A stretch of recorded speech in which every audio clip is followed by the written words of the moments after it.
Hi, I'm Abby. I never thought I'd be the kind of mother-in-law who gets involved in her son's marriage, but sometimes life forces your hand in unexpected ways. My son, David, married Elena 5 years ago. I thought they were happy, or at least that's what the Sunday dinners and holiday gatherings suggested. Mom, we can't make it this weekend, David said during our weekly call. Elena's got this work thing, and I promised I'd go with her. That's the third time this month, sweetie. Everything okay? Everything's fine, Mom. Just busy. His voice had that tight quality it gets when he's holding something back. You know you can talk to me about anything, right? I know, Mom. Look, I gotta run. Love you. I was watering my garden the next day when my phone buzzed. A voice message from Elena. Strange. She rarely called me directly. I pressed play and froze when I heard Elena's voice. Clearly not meant for me. Can't believe how pathetic he is. David just lets his mother walk all over him. I swear, Jen, marrying him was the biggest mistake. I've been seeing Tyler from accounting for months, and David's too blind to notice. His family's money is the only reason I'm still here. Once I figure out how to get half of everything in the divorce, I'm gone. My hands trembled so badly I dropped the watering can. Mom? You okay? My daughter, Sarah, appeared at the garden gate. She'd been dropping by to borrow my sewing machine. I need you to hear something. I replayed the message, watching Sarah's expression morph from confusion to horror. That evil witch, she whispered. Does David know? No, and I don't even know how to tell him. He loves her so much. Sarah sat beside me on the garden bench. You have to tell him. He won't believe me. He'll think I'm trying to come between them. You know how defensive he gets about Elena? Then we need proof, Sarah said, her lawyer instincts kicking in. That voice message is a start, but we need more. Like what? Like finding out who this Tyler is, like documenting everything, like talking to people who might know something. My neighbor Frank called over the fence. Everything all right, Abby? You look like you've seen a ghost. Family stuff, Frank, I called back, trying to keep my voice steady. Well, if you need anything, I'm here. Clara made her famous lemonade if you want to come over and talk. I turned to Sarah. What do I do now? We gather information, she said firmly. But carefully. If Elena figures out what we're doing, she'll cover her tracks. Should I confront her? I asked. Not yet, Sarah cautioned. First, we need to protect David, both emotionally and financially. The rest of the afternoon was a blur of phone calls and whispered conversations. I couldn't eat dinner that night, the sound of Elena's callous voice playing on repeat in my head. My sweet David, being betrayed by the woman he adored. My son, who'd always been too trusting for his own good. I lay awake that night, staring at the ceiling, making a plan. This wasn't just about exposing a cheater. This was about protecting my child from someone who saw him as nothing more than a path to money. And I would make absolutely sure she got nothing from him when this was over. I need your help, Clara, I said, sitting at my neighbor's kitchen counter the next morning. Clara wasn't just my friend of 30 years. She was also a private investigator before retirement. This about that phone call that had you looking like death yesterday? Clara poured coffee into my mug, her shrewd eyes assessing me. Elena sent me a voice message by mistake. She's cheating on David with someone named Tyler from her accounting department, planning to divorce him and take his money. Clara's mug stopped halfway to her lips. That little gold digger. I never trusted her. You never said anything. Not my place to, she shrugged. But now, game on. What do you need? Information on this Tyler person, evidence of the affair, anything that will hold up if this gets ugly. Legal ugly or just family ugly? Clara asked. Both. She mentioned divorce and taking half of everything. Clara nodded slowly. I still have contacts. Give me a couple days. I spent those days in a haze of worry, jumping every time my phone rang, afraid it might be David somehow discovering what I knew. Sarah called twice daily for updates. I've talked to Martin, she said, referencing her colleague who specialized in divorce law. If we can document the affair, It could impact the settlement in some states.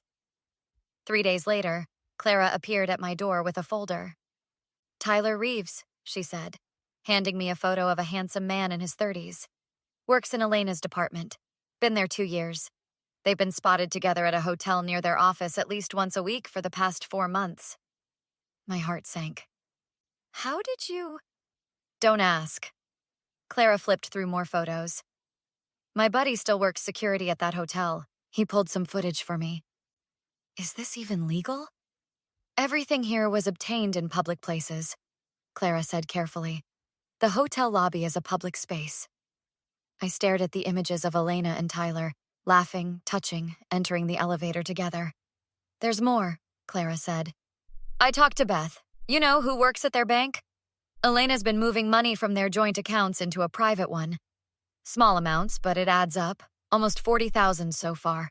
My blood boiled. That's theft. It's a gray area legally, but it shows intent. The doorbell rang, startling us both. "Abby, it's me." David's voice. Clara gathered the photos quickly.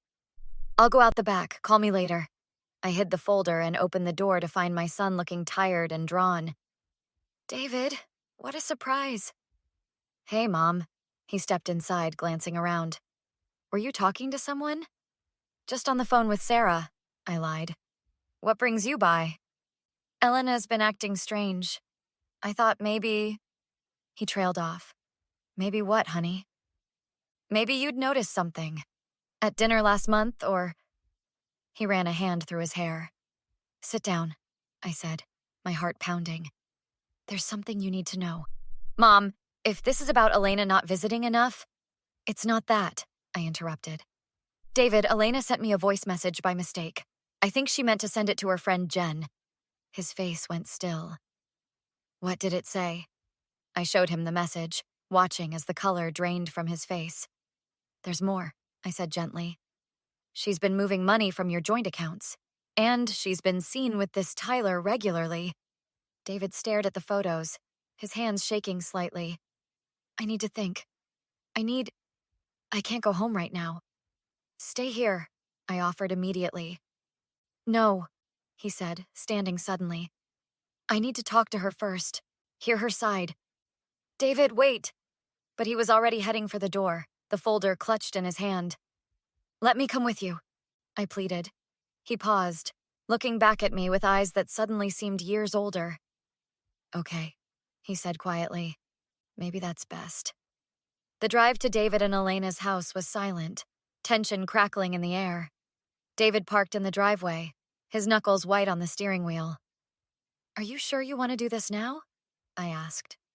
"I'm sure," he said, voice flat. We found Elena in the kitchen, chopping vegetables. She looked up, surprise flashing across her face. "David! Abby! I didn't expect you." Her eyes darted between us, sensing something was wrong. David placed the folder on the counter. "We need to talk." Elena wiped her hands on a towel, a nervous smile appearing. "About what?" "About Tyler from accounting," David said quietly. The color drained from Elena's face. "I don't know what you're—" "Stop lying." David opened the folder, spreading the photos across the counter. "Mom got your voice message, the one meant for Jen." Elena's eyes widened, then narrowed as she turned to me. "You had me investigated? How dare you interfere in our marriage?" "You sent me the message," I said, keeping my voice level. "I didn't go looking for it." "This is ridiculous," Elena sputtered. "These pictures prove nothing. Tyler and I work together." "In hotel rooms?" David asked, his voice breaking. "In the joint account you've been stealing from?" "I wasn't stealing," Elena protested. "I was protecting myself. You've been so distant lately, I thought—" "You thought you'd cheat on me and take my money?" David's voice rose. "While telling your friends I'm pathetic? That marrying me was a mistake?" "David, you don't understand." Elena's tone shifted to pleading. "I was angry when I said those things. I didn't mean them." "I heard the message too," I interjected.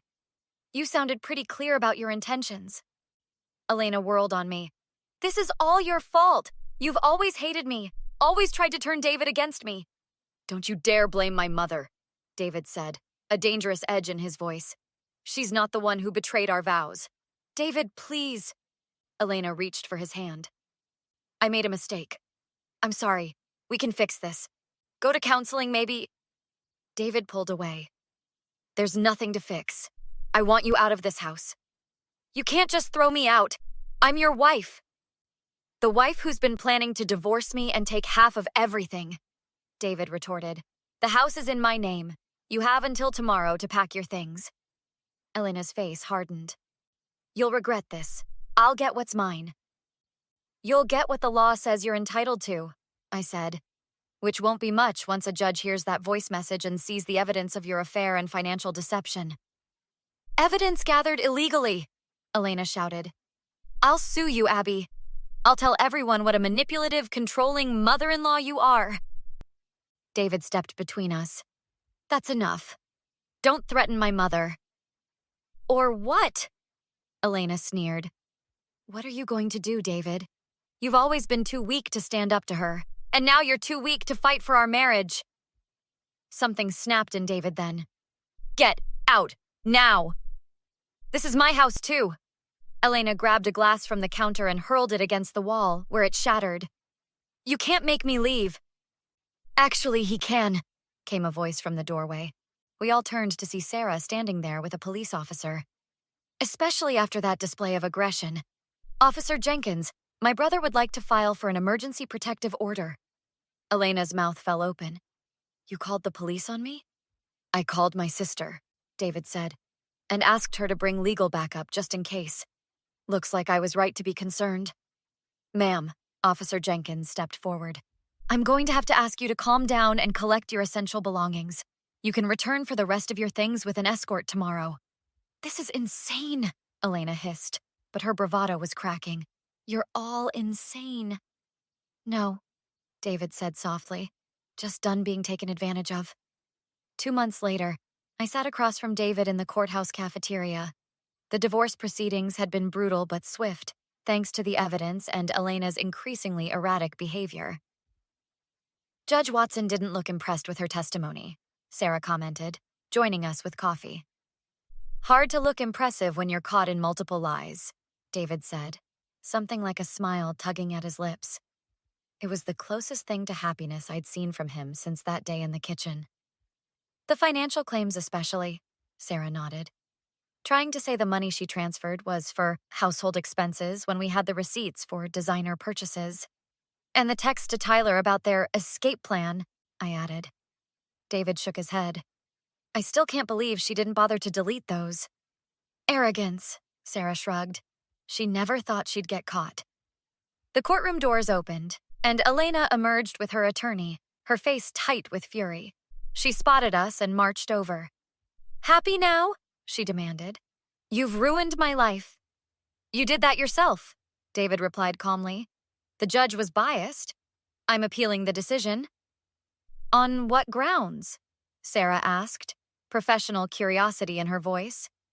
On the grounds that your mother illegally obtained evidence and interfered in our marriage. Elena jabbed a finger at me. Every piece of evidence admitted was obtained legally, Sarah countered. And the voice message you accidentally sent was the most damning of all. Elena's shoulders sagged slightly. David, please. We had 5 years together. That has to count for something. It counted for exactly what the judge awarded you, David said. Your clothes, your personal items, and the car I bought you. Nothing more. I loved you, Elena tried, her voice softening. No, David shook his head. You loved what I could give you. There's a difference. Can we talk? Privately?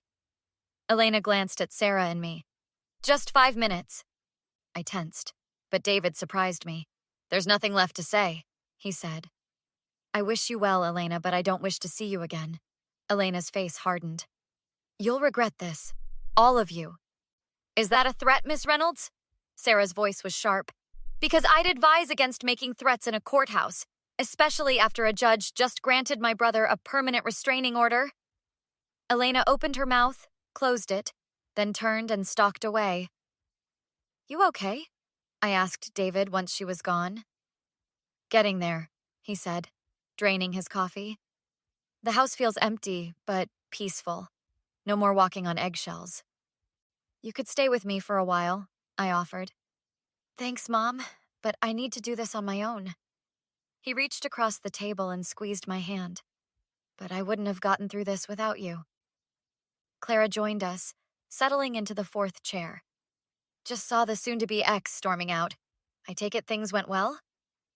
The judge granted everything we asked for, Sarah confirmed, including the full return of the money she transferred, plus interest. Good, Clara nodded approvingly. Some people need to learn the hard way that actions have consequences. I keep thinking about what I missed, David said quietly. The signs that must have been there. Don't do that to yourself, I told him. She was convincing. She fooled all of us. Not Clara, David smiled weakly. I'm naturally suspicious, Clara shrugged. Comes with the old job. What happens now? I asked, looking at my son. Now. David considered. Now I rebuild. Focus on work, maybe travel a bit. The London office has been asking me to transfer for years. London? My heart sank. That's so far. It would be a fresh start, he said. But I haven't decided yet. Whatever you choose, we're here for you, Sarah assured him. I know, David nodded. That's the one thing this whole mess made clear. Who I can really count on. As we left the courthouse, I watched my son walking ahead with Sarah, his shoulders straighter than they'd been in months. The pain wasn't gone. It might never completely disappear. But he was healing. Sometimes revenge isn't about making someone suffer, but about making sure they can't hurt the people you love anymore. Elena had lost everything she'd schemed for, while David had discovered who truly had his back. In the end, that felt like justice enough. What would you do if you discovered someone you trusted had betrayed your family? Would you confront them immediately or gather evidence first? Share your thoughts in the comments.